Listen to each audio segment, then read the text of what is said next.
Ah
कीर्तनरूपी सेवेकरिता निवडलेला आहे.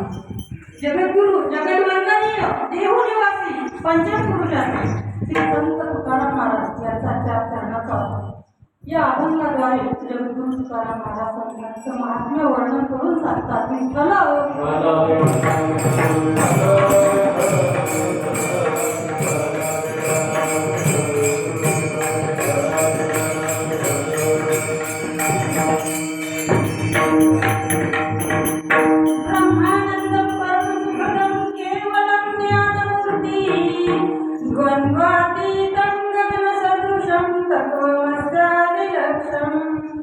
एकं नित्यं विमलमचलं सर्वाधिसाक्षिभूतं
जयंती दिव्या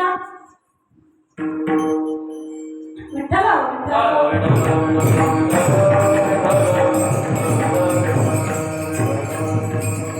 ओम नमो ज्ञानेश्वराय ओम नमो ज्ञानेश्वराय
जिथे ज्ञान विज्ञान संजीव होते जिथे योग विद्येत सामर्थ्य येते जिथे मानवाला मिळे मोक्षदाता तुझ्या पायरीसी सदानंद माथा नवे फूल अश्वत्थ वृक्षासले जिथे गीत ओवी सवे वेद झाले तुझ्या शब्द शब्दात सायुज्यनाथा तुझ्या पायरीसी सदानंद माथा सामर्थ्याने गजाननाचा संकट जाई माघारा गणगणगणात होय गणगणगणात होय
तुमचे ते नमस्कार मी आता विठ्ठल विठ्ठल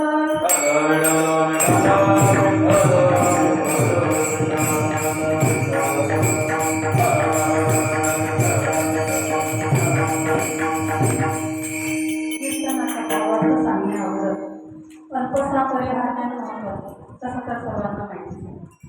पण एक सांगायची पद्धत असते की गेल्या 52 वर्षापासून आपल्या या दहीगाव नगरीमध्ये हा प्रभू रामचंद्राच्या जन्मानिमित्त रामनवमीच्या उत्सवानिमित्त श्रीमद भागवत महापुराण कथेचा सप्ताह दरवर्षी चालू आहे.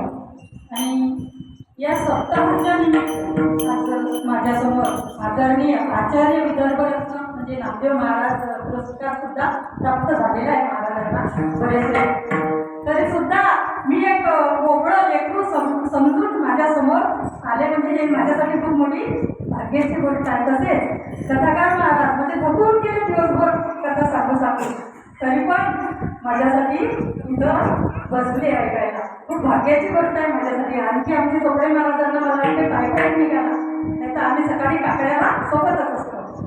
तर अशा प्रकारे आता सप्ताह चालू आहे. तर आजची सेवेची माझ्या हॉटेलला आलेली 3ऱ्या दिवसाची सेवा आणि आजची जी अन्नदानाची सेवा आहे ते आमचे हरिभक्तीपरायण संदीप भाऊ गावत्रे तसेच प्राचार्य संतोष भाऊ गावत्रे. बघा, प्रपंचामध्ये प्रगतीच्या शिखरावर वाटचाल करीत असताना जो अर्थाने धर्माचं कार्य करतो, अर्थ आणि धर्म हे 2 पुरुषार्थ आहेत.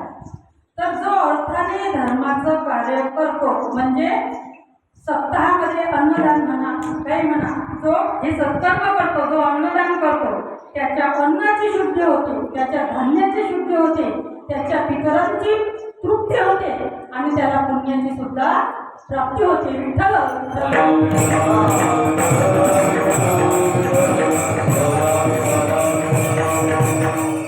बघा, शास्त्रामध्ये दानाला फार महत्व सांगितलेलं.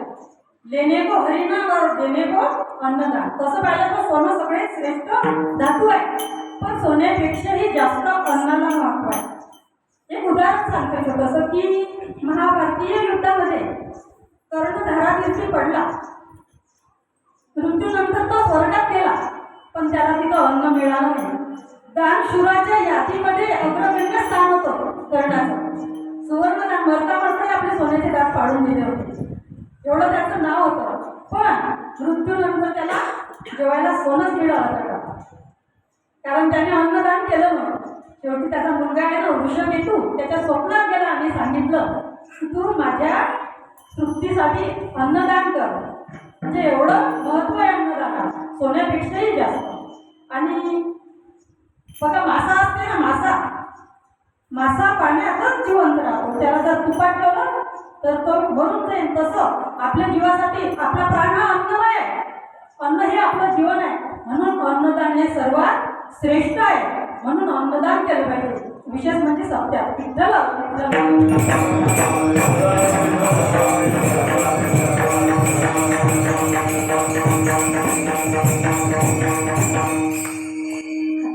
आपल्या मूळ अभंगाकडे जगद्गुरु तुकाराम महाराज या अभंगाद्वारे सर्वात प्रथम संतांचं वर्णन करतात. तुम्ही संत नंतर माय नंतर बा. आपण अभंगाचा शब्दशः अर्थ बघणार आहोत. पहिल्या क्रमांकावर संत आले, दुसऱ्या क्रमांकावर माय आणि तिसऱ्या क्रमांकावर बा. तर संताचं अगोदर वर्णन करावं. विठ्ठल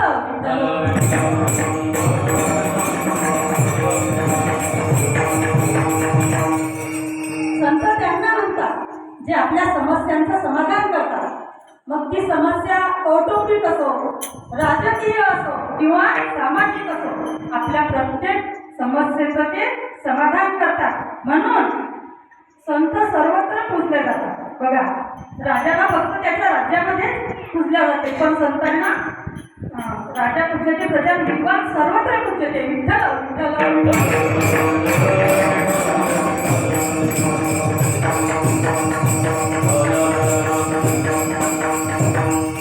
जे वर्णन करून राहिले ते काही साधारण नाही. संतांचं जे वर्णन करून राहिले ते सुद्धा संतच आहे. नवे नवे भारतीय जगद्गुरु आहे आणि ते जर संतांचं वर्णन करून राहिलं तर ते संत किती मोठे असेल.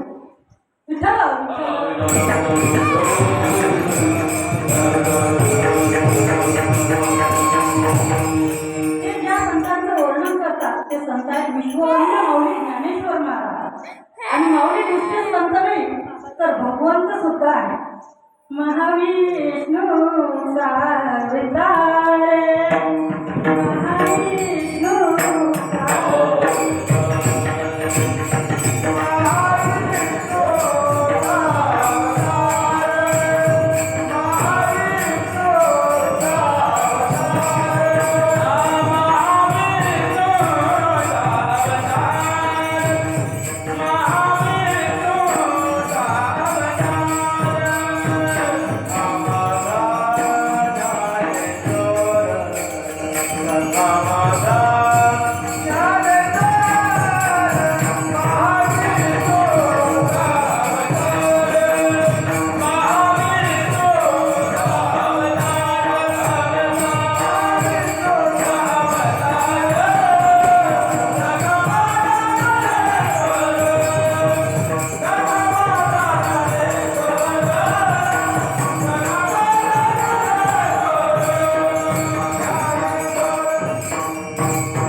दुसऱ्या शब्दाचा प्रयोग केला माय. मग आपल्याला आईचं सुद्धा महत्व जाणून घ्यावं लागेल. कशी असते आई बघा. आपल्या आई आपल्याला जन्माला घालते. आईनं आपल्याला जन्म दिला म्हणून ही दुनिया दिसली. ज्यावेळेस आपण लहान असतो ना त्यावेळेस जात नसतात अन्न खायला. आई तिच्या रक्ताचा पारणा करून आपल्याला दूध पाजते. लहान मूल अंथरून ओलं करते. आई ते ओलं अंथरून असते तेव्हा मुलाला उचलते आणि कोरड्या जागेवर टाकते आणि स्वतः त्या ओल्या अंथरुणावर झोपते. आपल्या बाळासाठी वाटते ते कष्ट करते. म्हणून आई म्हणजे वासराची गाय आहे. आई म्हणजे दुधावरची साय आहे. आई म्हणजे चांदेल्याची माय आहे. नवे नवे कवींनी तर आईला सागराची उपमा दिली की आई म्हणजे मायेचा सागराची उपमा दिली. आई माझी माझा सागरा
त्याला सीमा नसते. म्हणजे मोजता येत नाही एवढी आईची माया आहे बघा. माणूस ज्यावेळेस कामावरून घरी येतो ना त्यावेळेस पत्नी विचारते अहो मी सांगितलेल्या वस्तू आणल्या का. जर समजा नसतील आणल्या कामाच्या गडबडीत विसरले असते तर झालं भांडण सुरू. मग बाकी दिवसभर तुम्ही काय केलं उपाशी राहिले की आले तर पाणी प्या हातपाय धुवा काहीच नाही. त्यांचे रुसवे कुरवे सुरू. बरं मुलं येतात विचारतात बाबा पाटी आणली पेन्सिल आणली दप्तर आणलं मला खाऊ आणला. मुलं पण तेच विचारतात. कामावरून आलेल्या माणसाला तू थकून आला का तू दमून आला का ते तुला त्रास झाला का कामावर गेला तर कोणी विचारत नाही. पण आई कशी असते. आई म्हणते बाळा तुझा चेहरा सोपलेला दिसते आज डबा खाल्ला नाही वाटते चल पहिले हातपाय धुवून जेवण करून. आईला कशाची आशा नसते. आईची कोणती डिमांड नसते. मुलगा कसाही असो आई म्हणते बाळा अगोदर जेवण करून घे. बघा या चक्षुने देव पाहणं शक्य नाही पण स्वतः देवच आईच्या रूपाने आपल्यासाठी प्राप्त झालेला आहे. देवाची भक्ती नाही केली ते चालेल, पण आपल्यासाठी आईच ईश्वर आहे. या जगात आईच्या मूर्तीसारखी दुसरी मूर्तीच नाही. एक आईच अशी मूर्ती आहे. आई तुझ्या मूर्ती वाणी या जगात मूर्ती नाही.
जीवन कसं जगावं हे शिकवते आणि वडील विचार शिकवतात, म्हणजे जीवनात कसं वागावं हे शिकवतात. म्हणून वडीलही तेवढे महत्वाचे आहे. म्हणजे तिसऱ्या क्रमांकावर कोण आहे? बाप. पहिले संत, नंतर माय आणि तिसऱ्या क्रमांकावर बाप. एकदा चूक झाली तर आई माफ करे आपल्या मायेपोटी, आपल्या मुलांच्या चुकांवर पांघरून घाले. पण वडील दूरदृष्टीचा विचार करतात की भविष्यात आपल्या मुलाच्या हातून चूक घडून त्याला अपयश येऊ नये, म्हणून सतत त्याच्या चुकांचं निर्मूलन करतात.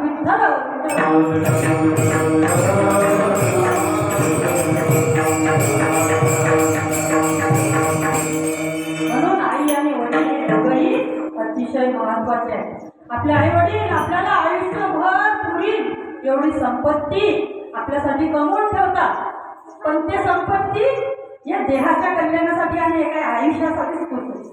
पण संत याच्याही पलीकडचा विचार करतात, कारण हा देह कसा आहे? नाशिवंत आहे. हा एक दिवस जाणार आहे.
माणसाचं हित बघा, पुढं तर हे जण न देखावे डोळा म्हणून, म्हणजे हिताला कळवूया ते संतांना, म्हणून ते आपला उद्धार करण्यासाठी आपल्यावर कृपा करतात. अभंगाचं पहिलं चरण. तुम्ही संत माया बाबा कृपा करा, तुम्ही संत माया बाबा कृपा करा, तुम्ही संत माया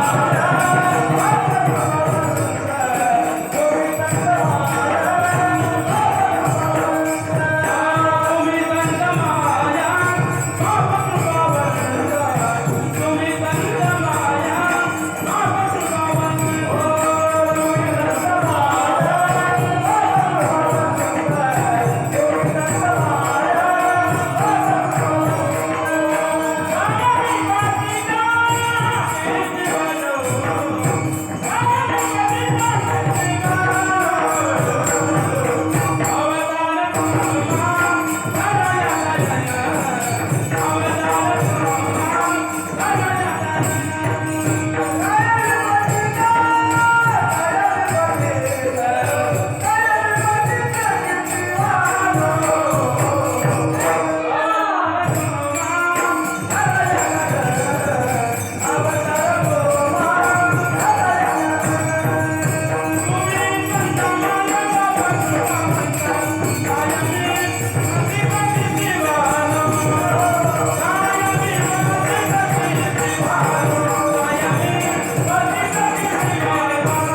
ज्ञानेश्वर महाराज सुद्धा निवृत्तीनाथांचं वर्णन करताना म्हणतात, एरवी कैनी मूर्खू जरी जाहलो अविवेकू तरी संत कृपा दीपकू सोटवळू असे विठ्ठल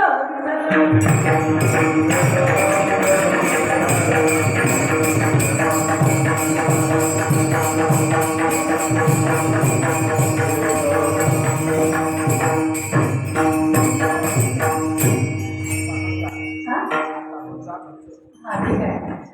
संत किती कृपाळू असतात बघा, अकारण करुणा करतात ते, म्हणजे त्यांचा आपल्याशी काही रक्ताचा संबंध नसतो. आपले आई वडील आपल्या मुलावर प्रेम करतात, त्यांचं रक्ताचं नातं असते. कुठे ना कुठे त्यांचा स्वार्थ असतो की माझं मूल म्हातारपणी माझ्या काठीचा आधार बनेल, मला सांभाळे. पण संत निस्वार्थ असतात, त्यांचा अर्थार्थी काही आपल्या रक्ताच्या नात्याशी संबंध नसतो, तरी सुद्धा ते कृपा करतात. मग समर्थ सद्गुरू गजानन महाराज बघा, छोटंसं उदाहरण आहे की सौदड नावाचा गंगा भारती, सौदड गावचा गंगा भारती नावाचा माणूस होता.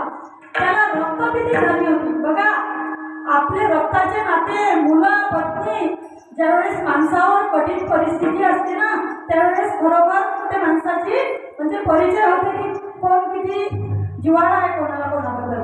घरच्यांनी आणून सोडलं, तिथं आणून सोडलं. पण महाराजांच्या कृपेने आपण भावनिक म्हणतो ना की धुमकुनी वारीने रक्तपिती. बघा, वास्तविक आता घरच्यांनी त्यांना तिथं आणून सोडलं की आता तू पाय संत पाहतील आणि देव पाहतील. पण बघा, संतांनी कृपा केली आणि इमारत फळा आली.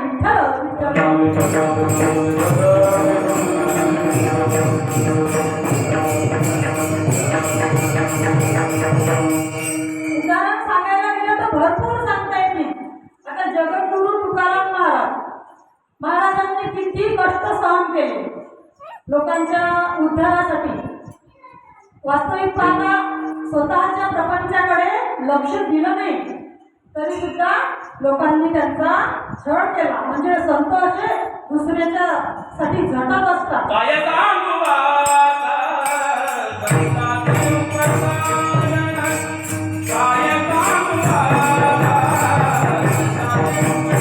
संतांचे उपकार, काय सांगू आता संतांचे उपकार,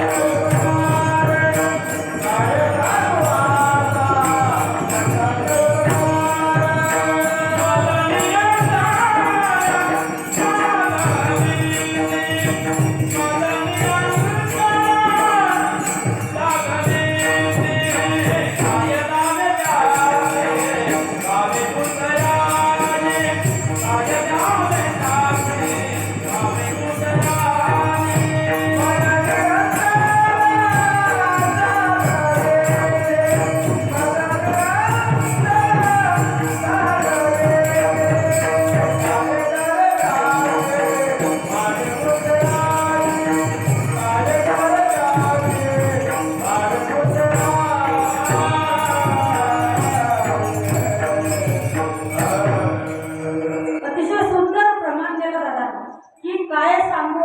संतांचे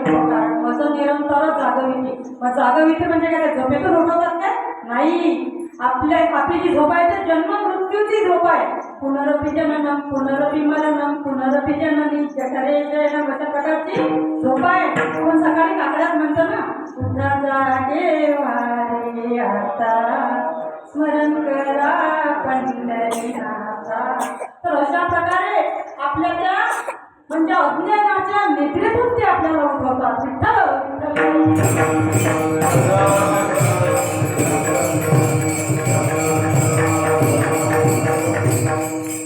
एकदम तुकाराम महाराजांना विचारायला लागला की का हो महाराज, तुम्ही म्हणता म्हणजे संतांनी कृपा केली, संतांनी कृपा केली, तर एखादं उदाहरण तरी सांगा. त्यावेळेस जगद्गुरु तुकाराम महाराज सांगतात की बघा विठ्ठल,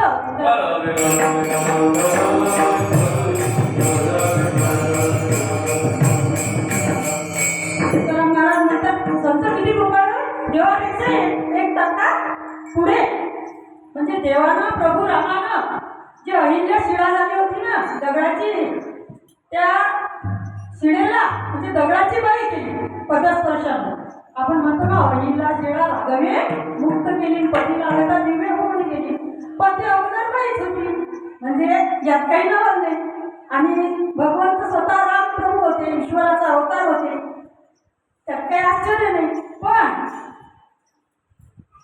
ज्ञानेश्वर माऊलींनी जड भिंत चालविली, जड भिंतीन हरली चांगयाची भ्रांती. यात नवल आहे. विठ्ठल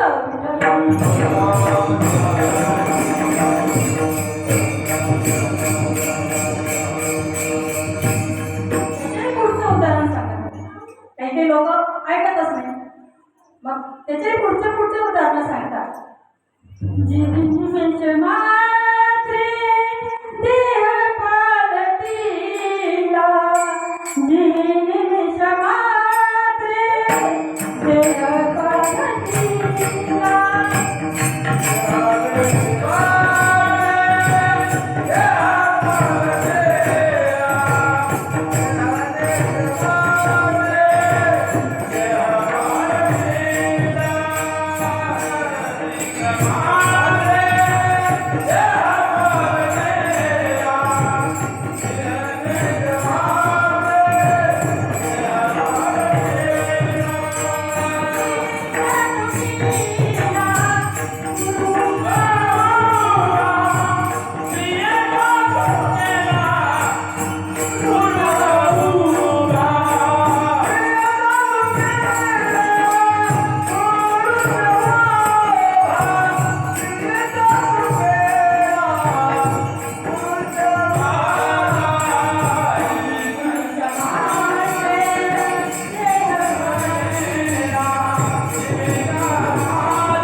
सांगितलं की आता जर राज्याला वारीस मिळाला नाही तर मी तुझा शिरच्छेद करीन आणि त्या बालकाची हत्या करीन. आता राणीनं विचार केला की बालकही वाचलं पाहिजे, आपलाच जीव वाचला पाहिजे. राजेला सुवर्ण मोहरा दिली आणि सांगितलं की तेरी भी चूक आणि मेरी भी चूक. आणि सांगून दिलं की ब्राह्मणाला की ही मूळ नक्षत्रावर जन्माला आलेला आहे आणि हा मुलगा आहे आणि याचं तोंड काही तुम्हाला पाहायचं सांगितलं नाही. आता मुलीची मुलगी होती, तिला कपडे घातले मुलाचे. मग आता असं करता करता उपवर झाली. मग आता राजाने ठरवलं की याचा विवाह करायचा, आपल्याला सुनमुख बघायचं. आता लग्नाचा विषय काढता बरोबर त्या मुलीला वाटलं आपण मुलगा तर नाहीच, विनाकारण दुसऱ्याच्या मुलीला फसवून काही उपयोग नाही. मग आत्महत्या करायला निघाली असताना अलंकापुरीहून चालली होती पंढरपूरला. विठ्ठल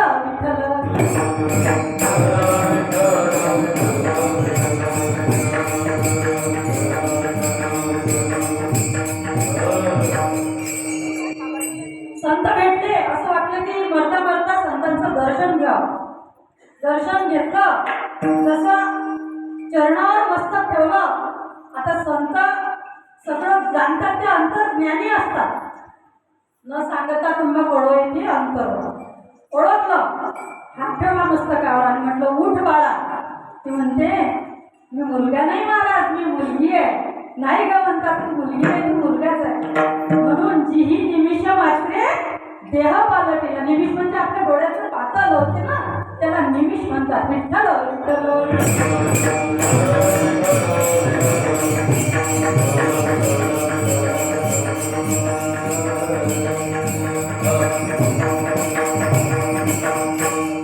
याचे पुढचं म्हणजे एवढं कठीण आहे की रेडा आहे ना, रेडा तो रेडाच्या रस्त्यात उभा असला आणि तुम्ही जर गाडी घेऊन जात असले तर मग तुम्हाला बाजूला जावं लागते. पण तो रेडा काही बाजूला सरकत नाही. त्याला जड बुद्धी म्हणतात.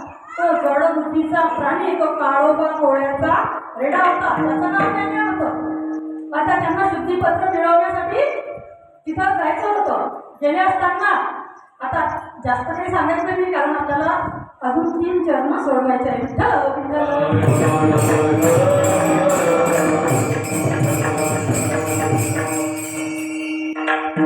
त्या ठिकाणी त्या रेड्याच्या मस्तकावर महाराजांनी हात ठेवला. म्हणजे त्या ब्राह्मणाने म्हटलं की तुझ्यात आत्मा आहे तर याच्यात आहे का? हो म्हणे. सारखाच आहे. तर सारखाच आहे तर तू बोलतो तसा बोलते का? हो म्हणे. नुसतंच बोलत नाही तर वेद बोलते, वेदाचे मंत्र. ज्ञानदेव म्हणे बोलरे रूपेत आणि मूळ शब्द प्रणव ओंकाराचा. विठ्ठल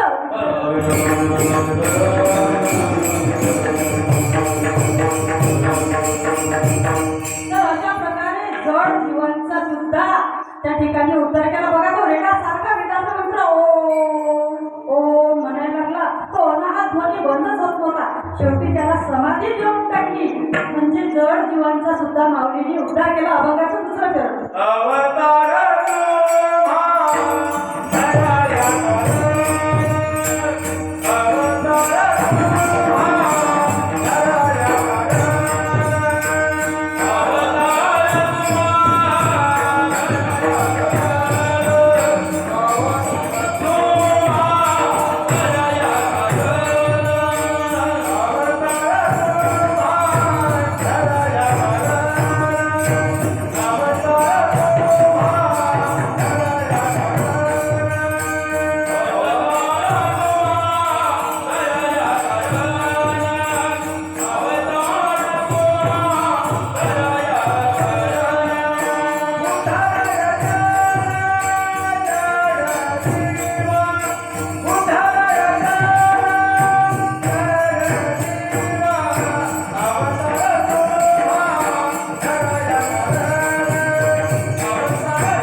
त्यांचे तत्व जुळले आणि विचारही एकमेकांना पटले.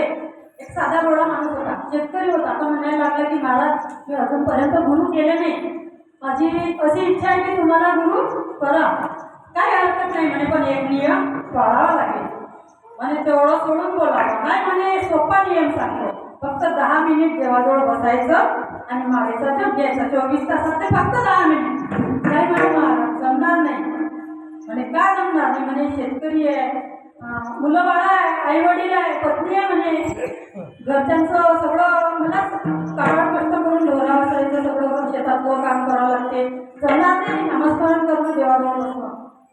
अरे म्हणे तू कोणासाठी करतो म्हणे. माझ्या आईवडिलांसाठी, पत्नी मुलांसाठी. त्यांचं प्रेम आहे का तुझ्यावर? हो म्हणे खूप प्रेम आहे म्हणे, म्हणून तर करतो म्हणे. काही नाही म्हणे प्रेम घे.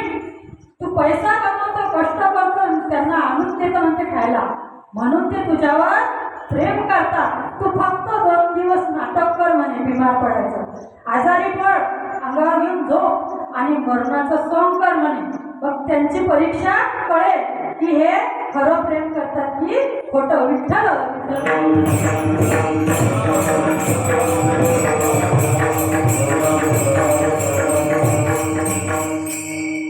आता संतांनी सांगितल्याप्रमाणे खरोखर घरी गेला. काही नाही म्हणे ताप आली, पोट दुखते, डोकं दुखते असं करता करता शेतातही गेला नाही, घरात चारा पाणी केलं नाही, अंगावर चादर घेतली, झोपून राहिला.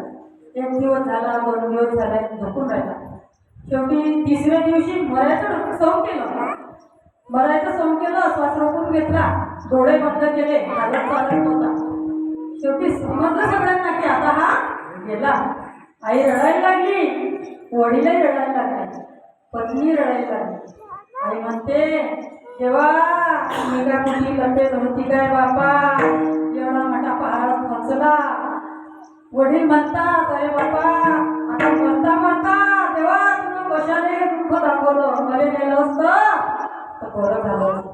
पत्नी म्हणते आता हे पांढरं कपाळ घेऊन कुठं फिरू देवा, तुम्ही कशाने मला असं वैदव्य दिलं, शेरभर कुकू दिलं असतं तर बरं झालं असतं. तेवढ्यात महाराज येतात. त्या महाराजना शिष्य बनवला होता, ज्याचे गुरु झाले होते. महाराज म्हणतात रडू नका, रडू नका, तुम्ही त्याच्यासाठी मरायला तयार आहे ना, थांबा, माझ्याजवळ एक असं औषध आहे.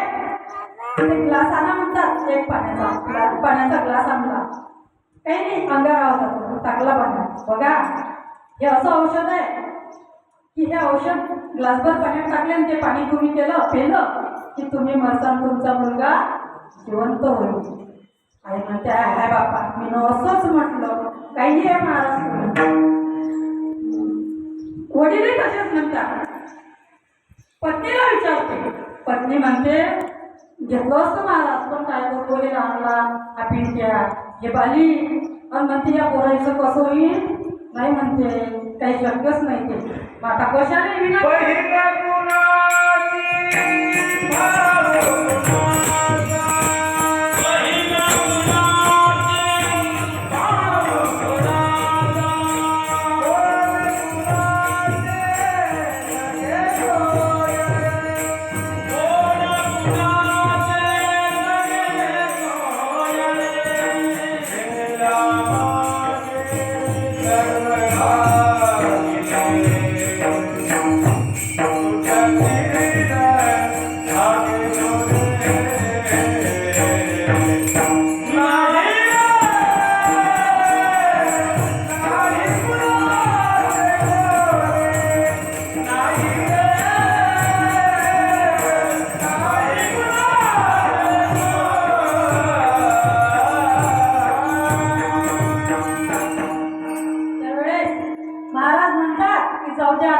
घेत नाही ना, आणि आम्हीच घेतो.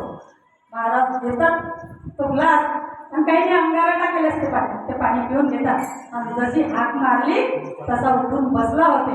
त्यावेळेस त्याच्या लक्षात येते की कोणीही मुलाचं नाही, सगळे स्वार्थाचे नाते असतात. काही मुलगा नसते, काही मुलगी नसते, आपुला तो एक आणि जेणे विना जीवा आणि येणं ते माईक नाही आधी अंती, म्हणून कोणीच कोणाचं नाही. तर एक जण म्हणायला लागला की तुकाराम महाराज तुम्ही म्हणता संत संत, मग आता आम्ही कसे असतात ते तरी सांगा. त्यावेळेस सांगितलं बघा, आपण भगवद्गीता वाचतो, ऐकतो. भगवद्गीतेत भगवान कृष्णाने सुद्धा अर्जुनाला सांगितलं की संताचे लक्षण कसे असतात, संत कसे ओळखायचे.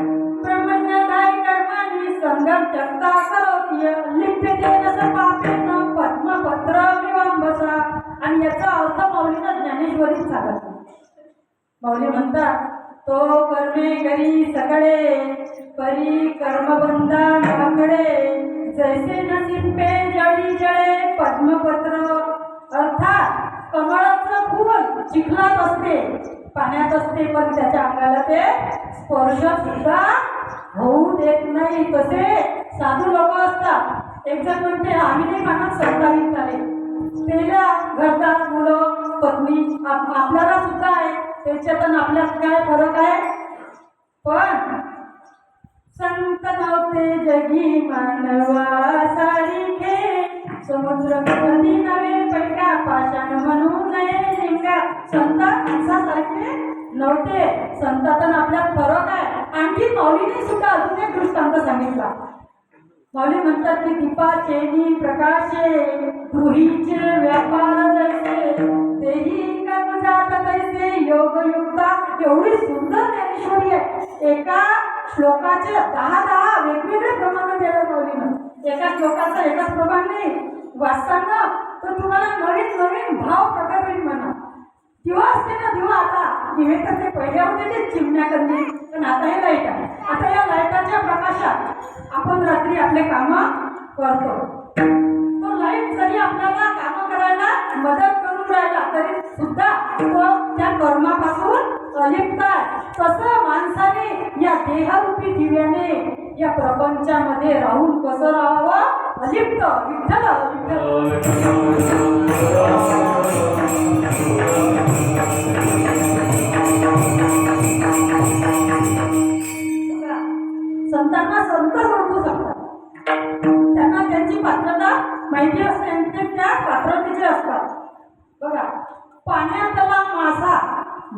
घेई कैसा जावे त्याच्या वंशा.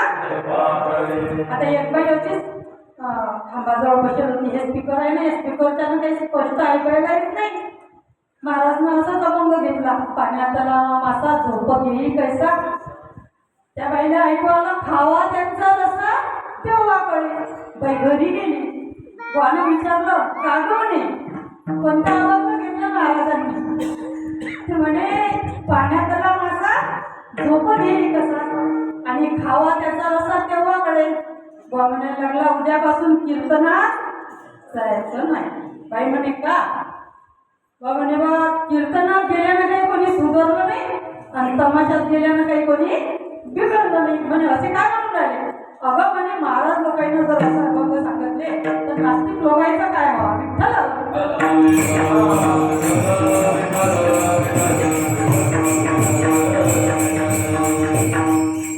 बाई चांगली सुशिक्षित होती, माणूस अडाणी होता पण श्रीमंत होता म्हणून शेतीवाडी बंगला होता म्हणून दिला तिच्या आईवर. बाई शिकलेली होती. बाई म्हणते बापूचे पप्पा मी सायन्स झालेली आहे. बायोलॉजी माझा विषय. मला की नाही सरांनी असं शिकवलं की माशाचा रसा खाल्ल्यामुळे शरीराचे अनेक प्रकारचे आजार बरे होतात. आता वास्तविक पाहिजे तिचं थोडं घरी आलं होतं.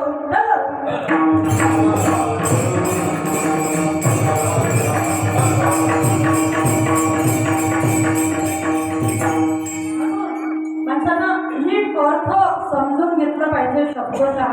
आता एका शब्दाचा अर्थ चुकीचाही निघू शकते. व्यवस्थित ऐकलं पाहिजे.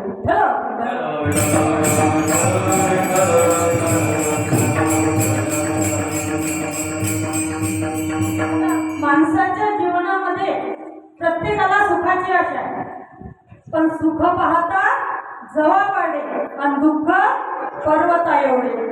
सुख कशात आहे. सुख संसारात नाहीये. मिळेल इतकं थोडंसं मिळते, पण भगवंताच्या भक्तीत जे सुख मिळते ते संसारात मिळत नाही. संसाराचं सुख नाशिवंत आहे आणि भगवंताच्या भक्तीचं सुख अविनाशी आहे. म्हणून संतांच्या सहवासात राहिलं तर ते सुख मिळते. म्हणून संतांच्या संगतीत राहावं. संतन की संग लागो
तिसरं चरण.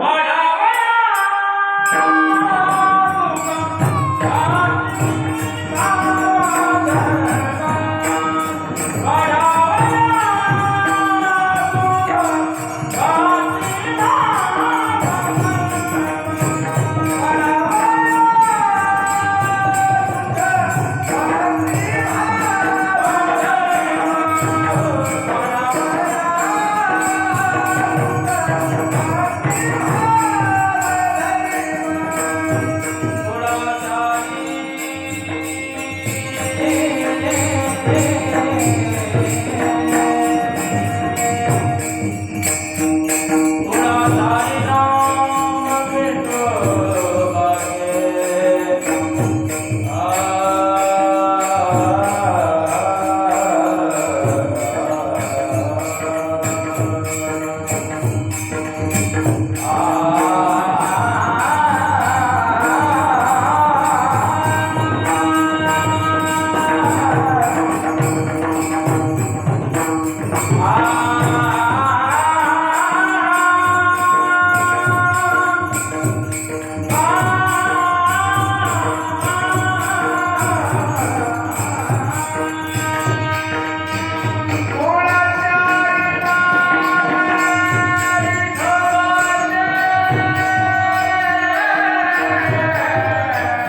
म्हणजे मग ते उगमस्थान आहे सुखाचं आणि तो प्रवाह तिथून चालू झाला की थेट भगवंतापर्यंत म्हणजे मग सर्व सुखाचे आगर बाप रखुमा देवीवर म्हणजे इथून प्रवाह चालू होते संतापासून तर भगवंतापर्यंत जाऊन पोहोचते विठ्ठल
संतांना किती उपमा दिल्या तरी कमी परिसांची उपमा सुद्धा कमी पडते बघा परिस हा लोखंडाचं सोनं करू शकते पण त्या लोखंडाला परिस नाही करू शकत सोनं करू शकते पण संत आपणासारखे करीती तत्काळ नाही काळ वेळ तया लागी विठ्ठल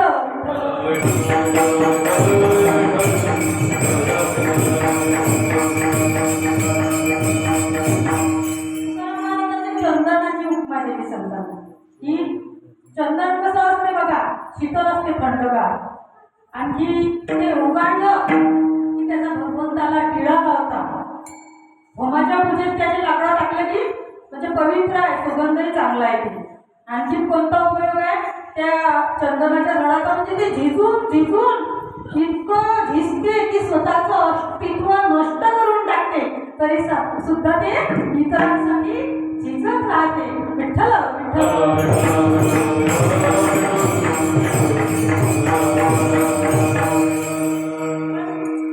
त्या चंदनाच्या झाडाला विषारी सर्प गुंडाळतात बघा आपली थंड असते ना सर्प सुद्धा गुंडाळतात आता सर्प गुंडाळले की त्याचा तिरस्कार करते काय नाही करत तसे संत असतात चंदनाच्या झाडासारखे अभंगाचं ठेवतं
बघा काही गडबडमध्ये काही नाव घ्यायचीच राहिली तसं म्हणा नाव घेतल्यापेक्षा नाम घ्यायला पडते देवाचं पण घ्यावं लागतं म्हणजे कसं कोणाला राग यायला नको महाराजांच्याबद्दल सांगितलं त्या महाराजांच्याबद्दल पण आपल्या इथे अतिशय सुंदर साऊंड सिस्टीम आपले सतीश दादा आणि दिलीप दादा गिरी अतिशय सुंदर प्रकारे लावून देतात आणि महिला मंडळी तर माझं असं की प्रत्येक वेळेला उत्सुकतेने येतातच खूप चांगली गोष्ट आहे मला खूप आनंद वाटतो की आपल्याच गावातले व्यक्ती आहे बघा कीर्तनकारही आपल्याच गावातली आहे भागवतकारही आपल्याच गावातले आहे आचार्य पण समोर बसलेले आपल्याच गावातले आहे आणि टाळकरी पण आपलेच आहे माझ्या बाबांचा पाय दुखतो तरी पण लेकराचं कौतुक करण्यासाठी बाबा उभे आहेत माझ्यासाठी तसेच आपले नारायण भाऊ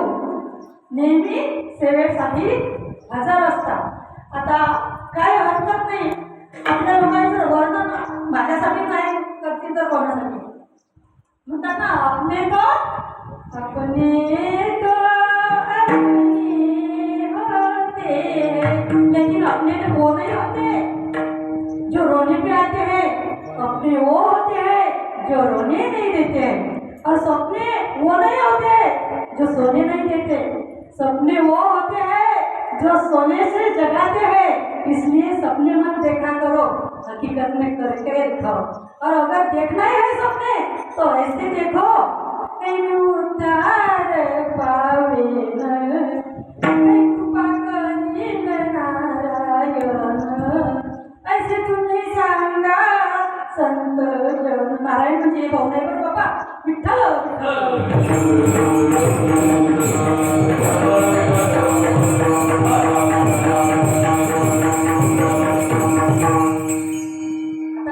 कधी कधी वया म्हणून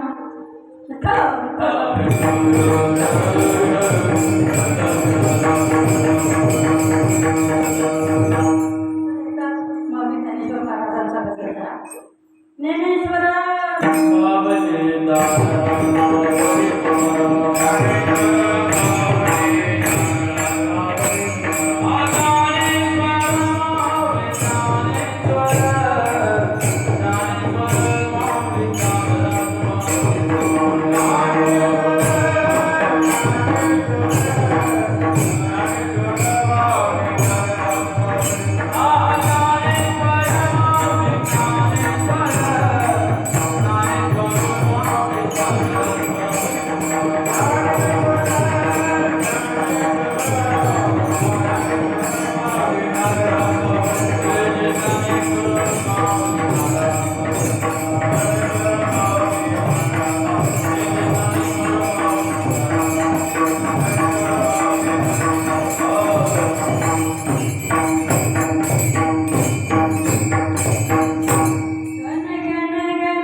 रात्री रात्रभर कीर्तन करा, चालेल काय? विठ्ठल विठ्ठल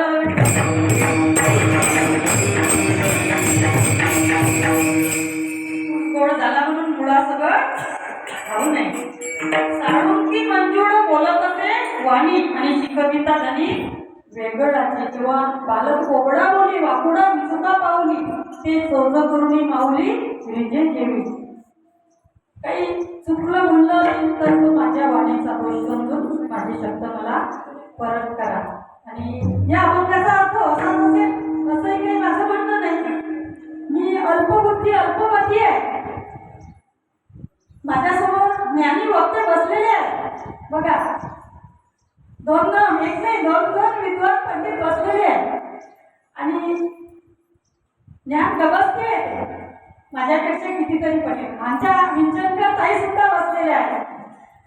खूप सुंदर कीर्तन केलं होतं त्यांनी पण मागच्या वर्षी. तर अशा प्रकारे आजची ही सेवा झाली. काही वेळेवर काही चुकलं असेल तर तुमचं लहान म्हणून समजून माफ करा. आणि झालेली सेवा प्रभू रामचंद्राच्या चरणी समर्पित करून सेवेला जय विठ्ठल